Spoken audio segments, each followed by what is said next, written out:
Relationships aren't always sunshine and rainbows. Just like in nature, you can't have rainbows without a little rain. Journey with us Shani Goodson. and Dr. Sunjata as we share stories and insights about our thriving, unconventional love life and our unique take on relationships and consensual non monogamy.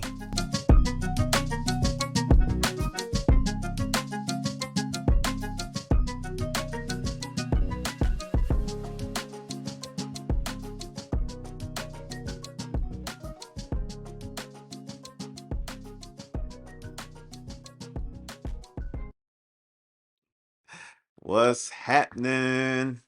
Episode 6, that's 3/4 of the way through the season. Episode 6 of SunShan Rainbows. We're back once again. I'm feeling season 2, by the way. Yeah, I'm yeah, enjoying it. yeah. I like the couch. Yeah. Mm-hmm, Hope y'all mm-hmm. are enjoying it too. Thank y'all for being here with us once again. And for this episode, we're going to talk about the fact that polyamory is more than triads. So, before we get into that topic and tell you what a triad is if you don't know, I just want to check in with Miss Shani here about how you feeling today. Feeling, I'm feeling good. How are you feeling? I am feeling good as well. And yeah, What's on your mind? what's on my mind is we're in the holiday season and just running around with the kids getting things done. They're on more breaks from school, so it's like more to manage. Things like that. Traveling, visiting home in Philadelphia, a lot of moving pieces and a lot of family and friends and love and parties and Christmas parties and things like that. So not don't know when you're gonna watch this, but we're recording during the holiday season, so Yeah. it's pretty Hectic. pretty hectic, but also Loving and warm and loving and familial. Yeah. How does the season land on you? I feel like the older I get, the less I like it. Mm, It used to be much more enjoyable for me as a child, but I think this is for most of us, as you get older and you start to experience more life, sometimes the holidays can bring up sad memories for some of us hmm as we get older. And I always say as soon as my kids are out the house, I'm done with Christmas. So, Same. um I'm done with like Christmas as a production, as soon as they're done, because that's really the reason I do it. So the holidays is whatever to me now, but I used to like it a lot more. Like Yeah. I used to love it a lot more. Yeah. For me, it's all about the family and friends. It's not about the consumerism aspect of it. So I just take advantage of that time where people have more time to get together with family and friends, and I enjoy that element. Um, but none of the like shopping and gifts. I'm not a gift person in general, receiving or giving. So yeah. But anyway, let's talk about polyamory is more than triads and why. Why did we want to talk about this topic? You want to share a little bit about that? I think this is just what most people think polyamory is. Most people think that it's a man and two women, especially two bisexual women. Mhm. That's very common. Or a man with several women. That's another one. That's a common one. But sometimes, whether the women are bisexual or not, polyamory is often reduced to this. Polyamory is often conflated with polygamy, Yeah. and it's just not the same. So we hmm want to make sure that we are normalizing and providing the representation that feels accurate, that feels more true to what polyamory is for most people who are actually polyamorous. Indeed. So to define, triad, basically a triad is three people in a relationship together. And as Shani said, the stereotype is one man with two women. But it can be any configuration. It could be three women, it could be three men, it could be two men and one woman, it could be three non-binary people, etc. So it's any type of three humans who are, dating and relating with one another. And usually the assumption is that it's in a closed dynamic, meaning they only date and relate with each other. Which some people refer to as polyfidelity if they're not married, because you can't be married to more than one person here in the US, right? It's illegal. So we'd call that polyfidelity when it's a closed dynamic. Sometimes people will want that with two couples. I've seen that as like a quad. That's something that's common. But triads are absolutely the most common. It's the most commonly sought after, in my opinion. And it's the most commonly. It's what we associate. It's what not we, but it's what people associate polyamory with. And I think that a lot of it has to do with the fact that monogamy has us thinking that it's just two people. So it's like if we add one more, look, now we're not monogamous anymore. We've did it. We're doing it. We're polyamorous. Yeah. But it still has a lot of the monogamous undertones. Um, you know, I often call it monogamy plus one. Yeah. A closed triad is essentially monogamy plus one. Hmm. That's what I think Yeah. anyway. So yeah, And I would say that I think that the reason why it's the most sought after is because I think that for a lot of people, it feels the safest, and what I mean by that is, when a lot of people come into polyamory, we come in with a lot of baggage, a lot of our, mononormative baggage. And a lot of that baggage is rooted in the ideas of like being coupled, especially for married people. A lot of people come in as married couples and they want to solidify and protect they their want to coupledom. preserve that couple. Yeah. Yeah, they want to preserve their couplehood and just add a person to their already stable relationship as they present it. Oftentimes, we learn that underneath that stableness is really a lot of like instability. And sometimes people think that it could save their marriage if they add a person to add spice things up, etc. But also, it's just a matter of it's also where it's in a lot of instances for the man in a relationship, it's like, yeah, okay, I can accept if my woman, my wife or my woman partner is with other women, but I can't accept if they're with other men. So we can do that. And for the woman in the situation, if they're bisexual, for them, it feels like, They get to participate. yeah, They're not left out. I get to be free and date other women if that's their drive and their desire. Even if they desire to date men and women, at least they get to date women and they're okay with the idea of, well, if we open our relationship up to another woman, my husband won't be threatened and I still get to have what I want to have by dating another woman. So you'll see people try to force this whole triad thing right out the gates because that's what they think is the safest, path to some level of, opening up their relationship. Yeah. And I mean, also patriarchy. It's the idea that men are non-monogamous naturally, quote unquote, but women are not. Hmm. Women need to be, we need to be protected and controlled in ways. And I think that's another reason why men and women alike both seek the triad because it's not just men looking for it, but Hmm. women also uphold patriarchy in lots of ways, Yep. right? Yep. Women also internalize and hold up patriarchy. Anytime I see a woman saying she needs a man to lead her, I definitely think, okay, we've internalized patriarchy here. um so there's a lot, there's layers to why I think this is often seen as the most common polyamorous configuration. And it's not just the MFF, which is male, female, female, because I've definitely seen like on TLC, they had a show, it was called Seeking Brother Husband or something like that. So they are also kind of going for the same uh there was a couple, there was a triad on there, a black woman, her husband and her boyfriend, her long-term boyfriend, and it was all over the internet for a long time. Hmm. I know another influencer who has two husbands, and she has, babies with both of them, and it's a closed triad and they live together. And every time they post pictures, it goes viral. Hmm. And a part of that is because it's the MMF. So male, Yeah. male, female, where the woman is the center and it's closed. Well, and one of those examples you just gave, because I know both of those, in one of the examples, the two men aren't in a relationship with each other.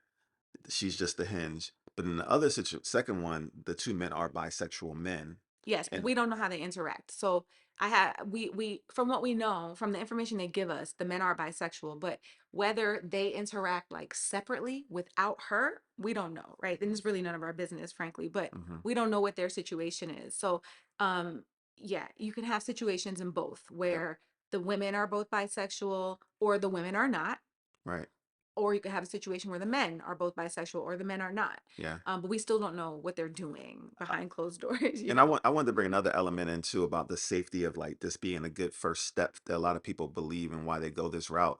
You know, even for the women who get into this space and they start seeking another woman because they may be, um, you know, bisexual, but also they feel like if their man's going to be with another woman, She gets to control yeah, it. I She get gets to to be control there. it in some ways if Yes. I'm also a part of it. Yes. So a lot of women will also be okay with the idea of a triad because Yes. it feels safe because at least I'm involved with the other And woman she gets to that veto. my man is She involved gets to with. veto because if all three of you have to be in a relationship with each other, if Hmm. all three of you have to like each other, then she has to like the woman that he is dating. Like Right. that's a requirement. So she gets so much more say. And those types of things, no matter what, they just reinforce couples privilege, Hmm. which I wrote about on sustainablesolutionsmedia.com. I wrote about this a couple times actually, patriarchy and polyamory and hierarchy in polyamory. So you can get into a little bit more details there. I will say when I first got into polyamory, all I saw was triad seeking. Like Hmm. I was the first group I was in on Facebook, I saw nothing but people seeking triads. Everybody who was in my inbox was a unicorn hunter. They were like me and my wife or me and my husband, and I was so kind of just turned off. They were so to me interested in bringing me into this already established relationship, and it felt like I was disposable from the jump. Like Hmm. it always felt like I was just hanging on, you know. I was never going to get the kind of partnership that they had. I was never going to reach that level. um and other things too, like a lot of women would say things like, you know, I don't really want a woman to live here. I just want her to play and then she goes home. Hmm. And it's like, to me, that's non-monogamy. No shade if everybody consents to that. But that's not polyamory to me. That's Yeah. non-monogamy. Yeah, we're gonna talk about like why it consistently falls on its face and doesn't work in a lot of instances in the moment. But my initial thoughts about, you know, triads, I'll say that I know that there are a lot of polyamory groups that center the idea of people looking for this dynamic. Yes. But I was fortunate enough that the first group I joined didn't center triads. In fact, they went to the like opposite of that. They literally would tell people you shouldn't Yeah. If get you're in. looking for a triad, This don't is, come yeah, here. this is probably not the group for you if Right. that's what you're looking for, specifically looking for and hunting for. And you know, the funny thing is when I got into, you know, that group initially, that's what I thought I wanted too, because I came in with the same conditioning and I thought that that's how you started. And you want to have threesomes, right? Like you had this sexual True. fantasy of having a threesome. So the idea of having that all the time probably sounded really Absolutely. right. Still does.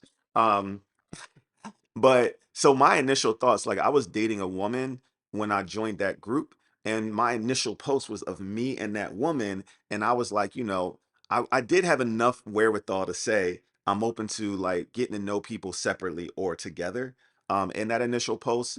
But You read the room. yeah, I read the room a little bit because if I didn't, they would have got on me. But I definitely was thinking that initially I wanted to like attract someone that wanted to like date both of me and that person at the time.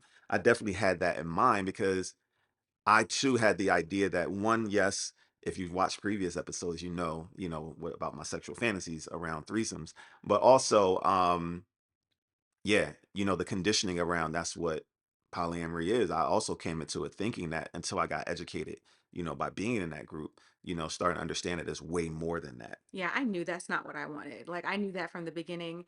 I was like, ew, maybe polyamory isn't for me. Actually took a long, like some time thinking about it. I was like, do I even want to be polyamorous? If this is what everybody wants, this is probably not what I need. And then I got into the same group that he's thinking about. And I was like, finally. Matter of fact, I think my first intro in there was like, I'm loving it here. Like finally, because it was so much more liberation based. It was so much more like we just out here doing what we want to do. And I was like, yes, Hmm. that's what I want. Yeah. So my current thoughts about triads though, so I kind of still feel this, I still feel similarly. Like I still feel like there's something about them that's so male centered and patriarchal and almost like stereotypical that I don't know. I have like I have it would have to take something really special for me to say yes, I want that. But that goes for every relationship. Like it takes somebody really special to want me to me anyway. To want for me to want to be in a relationship with them anyway. So it's like for me to find someone who I am two people who I'm like, feeling the same about and they're feeling the same about me, it sounds fine, but I'm not like, oh, that's what I need in my life. No, it sounds like something I'd be open to, but it's not like, oh, I need that. My heart pitter patters thinking about that. Not Yeah, really. yeah. So, like the example I just gave in terms of, when I first got into, living this way, um, the idea I was dating someone, the first person I started dating, I thought, you know, we need to date someone else together. It never crossed my mind that I could go date someone separately until like I was in that group for a little while. And so that's how, later my thoughts expanded, et cetera, because of being in this group, the idea of dating separately and learning how hard it is for triads. Again, we're going to talk a little bit about that in a moment. But I would say my current thoughts are this. Um, the idea of a triad for me, um, you know, the idea of me loving and being romantically and sexually connected to a woman who also loves, I'm sorry, me being to a woman and a second woman, and then those two women also loving each other and being sexually connected sounds amazing. Um, and I still think it would be amazing to be a part of that type of loving connection.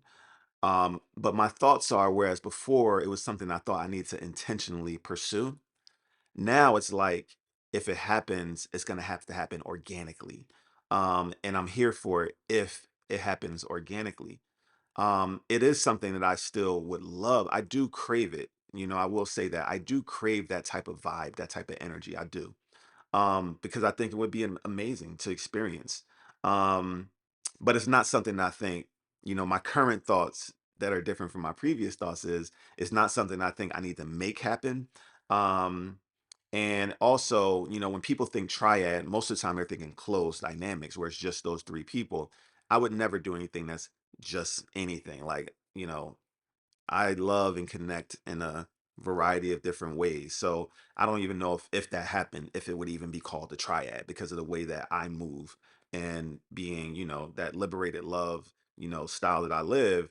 It wouldn't even be called a triad if that happened. It would just be, a dynamic within the variety and array of loving connections that I have. I think this is a pattern with us is that he kind of feels like he wants specific things more than I do. Like I have a tendency to just be like, let's see, whatever it is. So all relationships have to be organic to me. All relationships, I think that's where he's trying to say also, is Hmm. that all relationships have to be organic. And this is no different. Like if I'm going to participate in this type of relationship, it's going to be organic and it's going to be flowing. It's going to be something that, you know, um, this uh, it's within a polycule. It's within a larger community relationship. I hope that makes sense because it wouldn't be like, oh, it's the three of us against the world. Right, No, it would be more like this is somebody who's in community with us and we both feeling the vibe. We both happen to be catching a vibe, and it doesn't have to be at the same time. right. Maybe like the person that we have in common, like the relationship that I would say is the closest thing to a triad that we have was totally organic. He knew her for years before he knew me, and Hmm. I knew her before I knew him. Hmm. So it was like totally separate. Our relationships developed at different times on different timelines, and then just happened to kind of find each they would found both relationships found its way into the same orbit Yeah, basically. yeah. And that's the way it would have to be, Hmm. that's the way it would have to go, and it would have to for it to sustain, it would have to be like, oh my gosh, this feels so like magical, this feels so aligned, this feels so great. That would have to be the energy, but that would be the case for any relationship for Right, me. right. So I want to make sure, I don't necessarily crave anything. I would say maybe I crave like relationships with women for sure. So if I had a relationship with a woman who was also interested in you, I wouldn't turn my nose up at it. you know? So that's kind of the energy I'm on, more of that free flowing. And I feel like that's always the energy I'm on. Yeah, yeah. And heavy on the community part, heavy on like when Shani says polycule, that's another way of saying village, tribe, community. Heavy on that for me too, because when we talk about triads, the underlying assumption in that is like there's a sexual element. But there could be someone that shows up that just there's no sex, but there's intimacy, a deep level of shared commitment and intimacy because we're doing life together in some way and we're supporting each other in some way. Like I'm here for that too, even if sex wasn't even an element of it. And ultimately, we're here for that in general, no matter the gender of the people, et cetera. Like we're all about building community in those ways. That's kind of goes hand in hand with how we kind of live in our polyamorous, as well as our practical life. um so yeah, heavy on that for sure. Hope you're enjoying this episode. Let's take a quick break to tell you about something that we've been working on. We're excited to announce our course and coaching program, Relationship Bliss, where we help polyamorous people transform their relationships into highly compatible, peaceful, deeply aligned, and blissful partnerships. We do this by sharing techniques for effective communication, deeper connection, and conflict resolution. The program offers a self paced course with 5 learning modules, 25 training videos, and live virtual coaching sessions with us, Shani and Sunjata. Learn more at go-growdialogue.com. Thanks for listening. Now back to the show. So, yeah, anything else about that? Nah, I think, yeah, no, I think that's it. So let's talk a little bit about how and why we've seen triads crash or never get off the ground based on what we've observed since we've been in the space, and why, generally speaking, people always say that triads is like the hardest form of polyamory. So in my experience, one, the couple's privilege is really so couple's privilege is basically if you're a couple, you have some societal advantages. Like you're seen as more legitimate, especially if you're cohabitating or married, you're seen as more legitimate, you're seen as like the default. And if you already have that, like for example, it looks like we look like a couple, right? We to the world we present as a couple often. I do think we're decoupled more than most people are if you know us, but we come across as a couple. If we were to bring in a woman on purpose, right, and we were like, we want you to be in a relationship with us, it's us and then it's her. We're a unit and then she's not. And so I feel like a lot of times when sometimes women want to be unicorns. And I feel like this is where they start getting burned, is they start to feel, they see that y'all two will always have each other, but I might be left out in the cold. And if you break up with one, what happens to the other one? And if you don't follow their rules, you're out of here because you're always going to be outvoted, you know? Yeah, and you mentioned the term unicorn. Can you tell them what that means? So a unicorn is, well, how would you describe a unicorn? So, A so unattached woman, yeah, right? yeah. Who participates with a couple. Right. And a lot of times they'll call the couples unicorn hunters, Yeah. who are looking for that woman who is bisexual, Bisexual. who will want to And engage, she's got to be single. single bisexual woman who is also seeking a couple to attach to. Those are considered unicorns.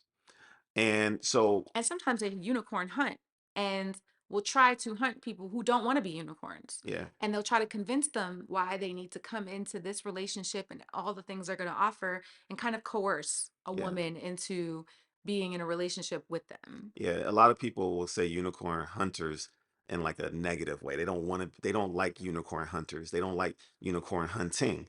Um, I definitely say it in a negative way. I don't ever mean that as a good thing. yeah. For the reasons you just gave. Yeah. So another element, in that I've seen that makes it really, really hard is that I don't think a lot of people who come into it realize what you're asking. If you're a married couple and you're looking for, a third, right?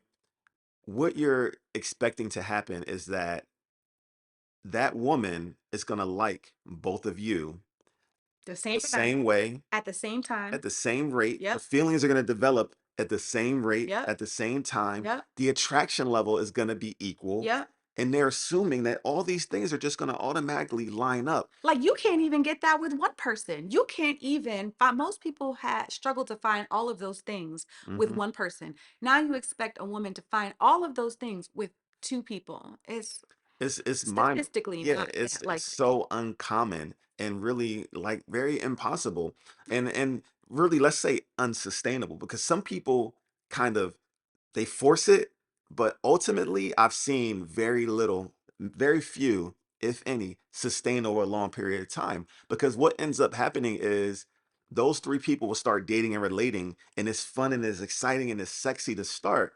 But then over time, let's say the husband starts noticing that the two women spend more time together. Or any other number of things could Yeah. happen. And that's, I'm just giving one example Exactly. that I've seen. And then the husband starts feeling jealous. Or the opposite, where he starts spending more time with the new woman and now the wife is jealous and oh, you Yes. guys are having sex when I'm not even there Yes. and all that kind of stuff. You All expect types of stuff. everything to happen with just the three of you. And you can't talk to each other if you're not in the group chat.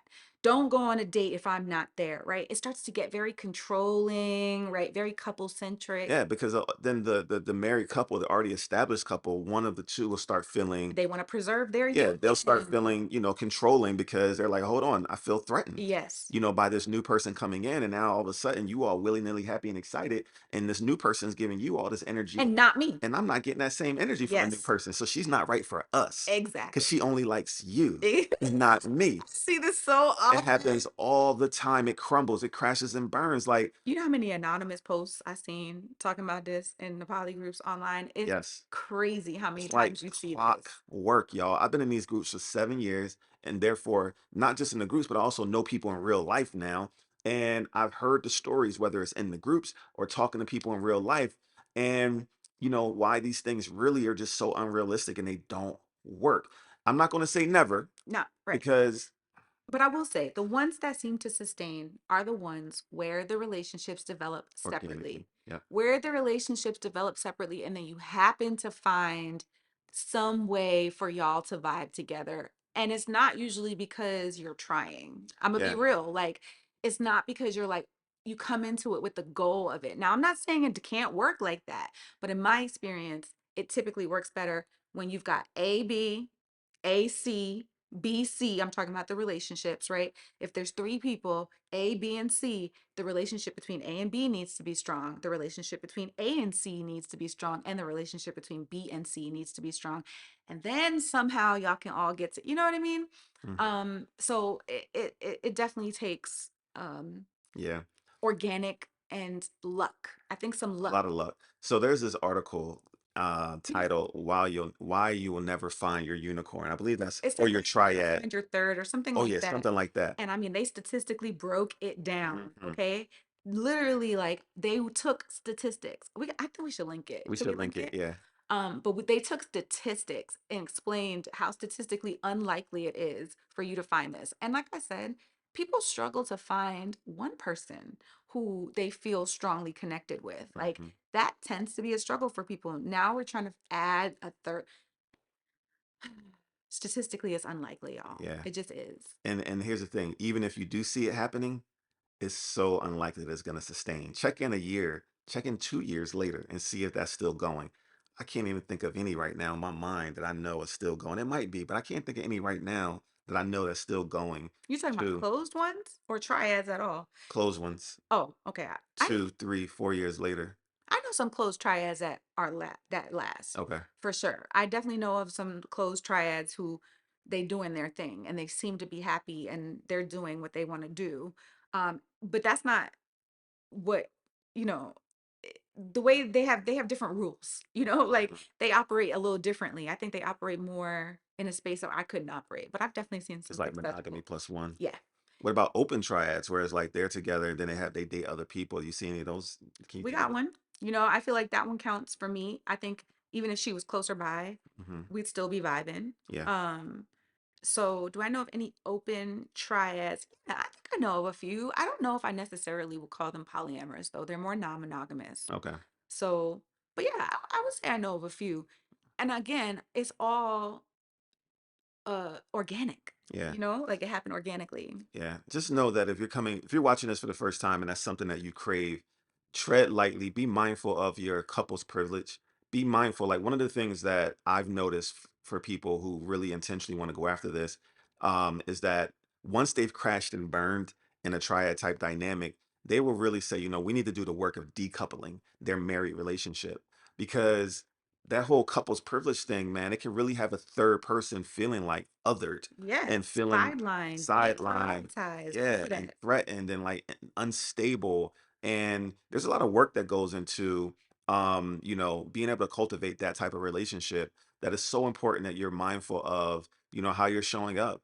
And and good luck. This is something that you want. Hopefully this episode is just giving you some insights into, how to be aware, how to be mindful, make sure you're not hurting people. That's another thing I've seen so much, that so many women who were like unicorns who wanted to be with couples will say, I'm never doing that again because they felt so hurt and discarded. Like as soon as things got rough, because things will always get rough in polyamory, no matter how you're doing it. It requires a level of self-reflection, Yep. self-work, unlearning, etc. When you're the one that can be dismissed, it's almost like you want to change your behavior. A lot of times women will do things that don't even feel like what they want to do because they want it so badly. They want this triad so much. They have their mind set on it that they take some levels of abuse Mhm. that they wouldn't normally accept because they know they can be the one that's dismissed. You know what I mean? When you are holding on to a relationship and you know that it's going to be you that's let go, that's hurtful. You kind of want to change the way you're behaving, etc. So Yeah, there's definitely some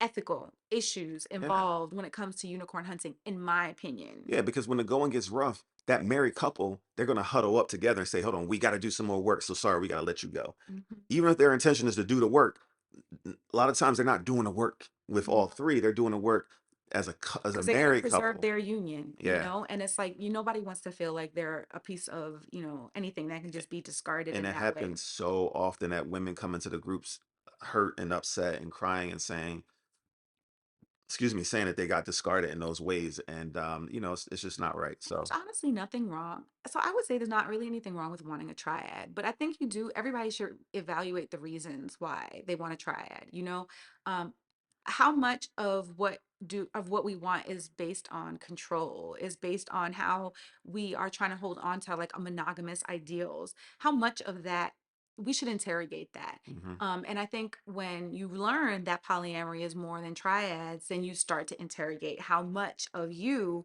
really wants this triad. Is it really you that wants this triad, or is it right, your fear? Is it your scarcity mindset? Like, what is it that really has you wanting to have a triad and not some other form of polyamory, which I think takes this entire segment?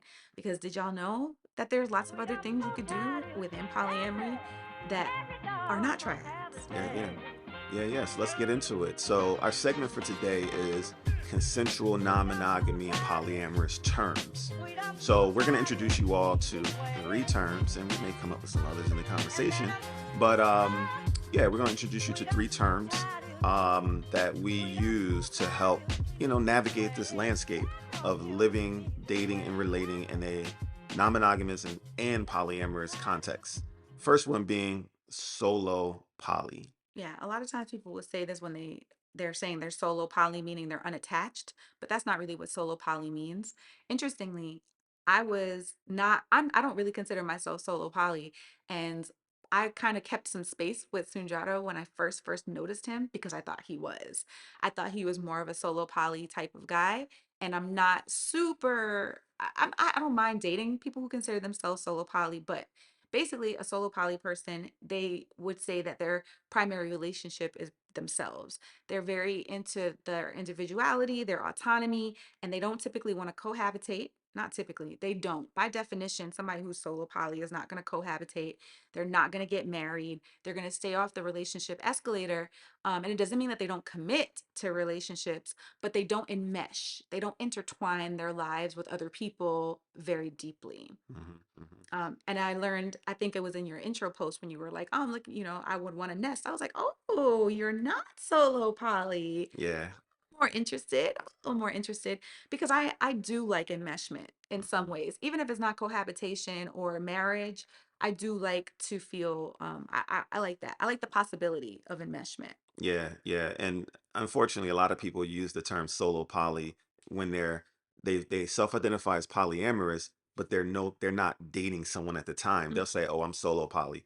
That's not what Mm-hmm. it is. Solo poly people have partners. Hmm. you know and I know some solo polyamorous people, they have partners, but they love being able to go home. Yeah. They love being able to go home, they love being able to snuggle up, they love their alone time, they value their alone time. Their primary partner is themselves. They don't.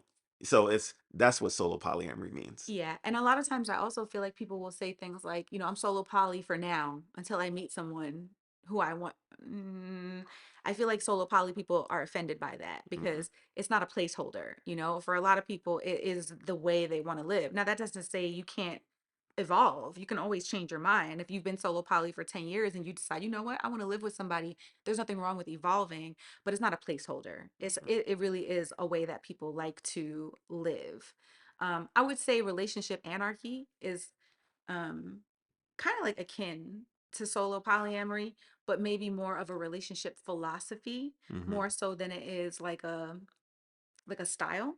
The way that solo polyamory is, what would you say about relationship anarchy? Yeah, because I think a solo poly person could also be like RA. And I think a person who is a relationship anarchist may not be solo poly, Right, right? exactly. So Yeah. then therefore you're saying it's like more of a philosophy. Yeah. Right, Like, right. what does it mean to you? Because, sometimes, I don't know if you've heard this before, but sometimes people think they try to stay away from people who identify as relationship anarchists because a lot of times people will say, oh, you just want to do whatever you want to do. You don't want to make any commitments. And Yeah. that's why you want to be a relationship anarchist. So, what does it mean to you? So to me, and you'll hear people say RA, that means relationship anarchist, right? So to me, what it means is that, I don't want to jump on a relationship escalator, meaning I'm not trying to meet, date, become boyfriend, girlfriend, partner, move in together, get married, like, this escalator. I don't want to jump on that escalator with people. Um, and it also it means that um titles aren't that important to me, Yeah. and it also means that I don't put romantic relationships on a pedestal above my platonic relationships, my family relationships, etc. It means that I value all my relationships, and they are, I compartmentalize, and I can love and show up for the people in my life in the ways that I choose to. And I don't have to say, well, you're my romantic partner, so I need to show up for you even more. Or I need to put you on a pedestal because you're my romantic partner. Nah, I love people, and I love, and that's what being RA means. Those are some things that signal RA for me. Relationship anarchy, and RA, it's like relationship anarchy. I'll always think of it as relationship agreements. Like when I hear RA, I think relationship anarchy, relationship agreements, because that's what RA is to me. That we're going to craft our own agreements. We're going to craft the things that work for us. And it's like the idea, when you said if romance isn't the end all, and I don't prioritize my romantic relationships, etc.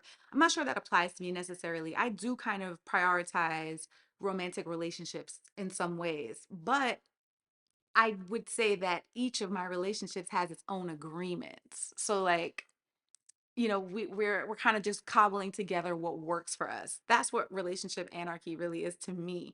So it's like maybe we're friends but we have a little romantic element, or maybe we are romantic but we also have a familial element. That's kind of what RA is to me. It's just putting the pieces together how we want Yeah. them to be together. And when you say it doesn't, it means agreements.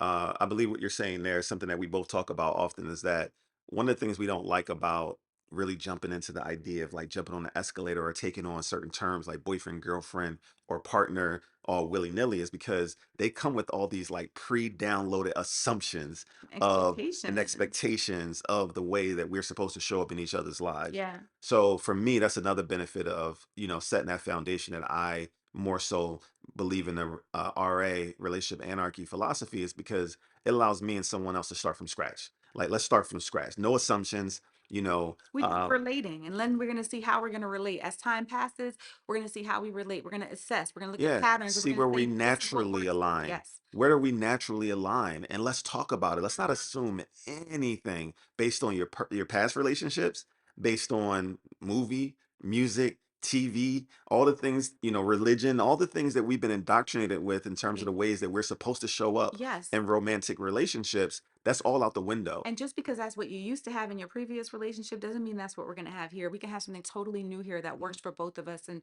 that's kind of what relationship Yeah. anarchy is to me. Yes. And I feel like the last thing we want to talk about here is this idea of like egalitarianism.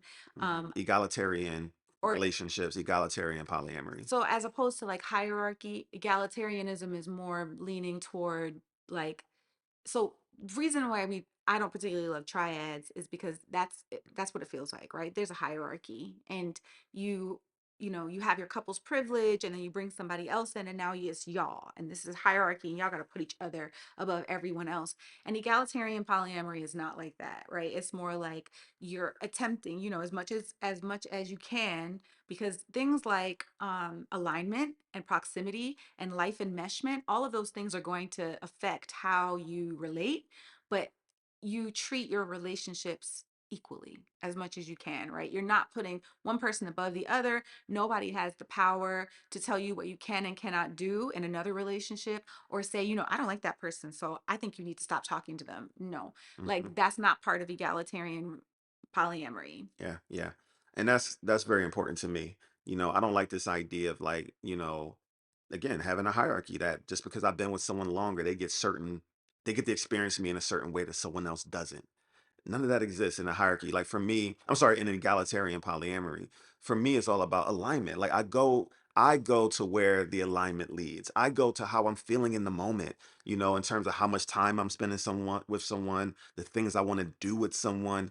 It's not based on any type of like predetermined set hierarchy because etc. It's like, no, however I feel, what I'm feeling, what I want to do, how me and that person are vibing, how we're aligning, it's going to determine what I'm doing, how much time I'm spending with them.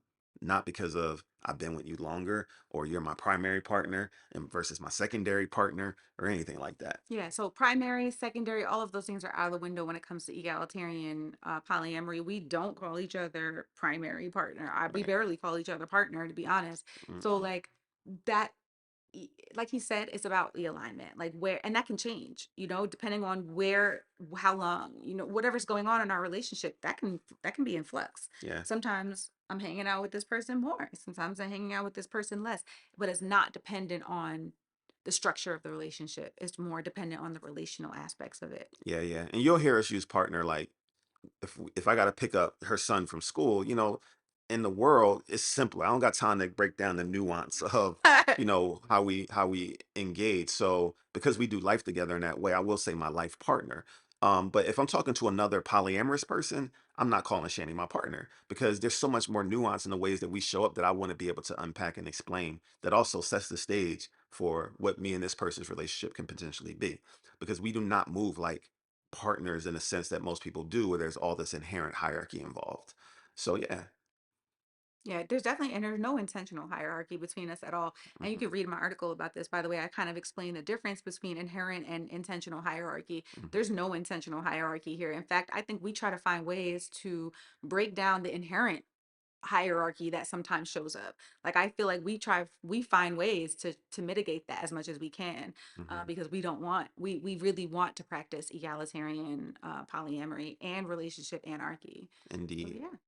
I hope y'all learned something with this one. This one was packed with Yeah, yeah. information, I think, and a lot of our opinions. This one was opinion heavy for Yeah, real. yeah, yeah. And we always say, this is our experience. Yeah. We're not the end all be all. But Yeah. it's, one of the reasons why we chose to do a podcast is so we can share our perspectives and our opinions because, it's cool to have a variety of ideas And if and then you're living life and loving life, don't listen to us, okay? yeah. Keep living and loving your life. That's all I'm saying. And share your story in the comments. We want to hear Yeah. about it. We want to hear about some successful I was triads about to say that. because we hear about a lot of ones that crash and burn. So please share your successful ones in the comments so some of the people who may be watching and listening can learn from y'all too. Yeah. Yeah, yeah. So that's it for this episode. Thanks for being with us. Again, hope you enjoyed it. and we'll see you on the next one. And until next time, as always, we love y'all. Peace. That's a wrap for this episode of SunShan Rainbows. We hope today's conversation sparked some new insights, deep reflections, or just gave you a fresh perspective on love and connection. We'd love to hear your thoughts. Drop us a comment, send us your questions, or share your own experiences. We might even feature them in a future episode. And don't forget to subscribe to SunShan and Rainbows on YouTube and your favorite podcast platform so you never miss an episode. And if you're vibing with us, please like, comment, share, and leave a review. It helps others find the show and keeps these conversations going. Want more SunShan and Rainbows? Follow us on Instagram, Facebook, and TikTok at SunShan Rainbows for daily insights, behind the scenes moments, and updates on future episodes. Until next time, We we love y'all. Peace.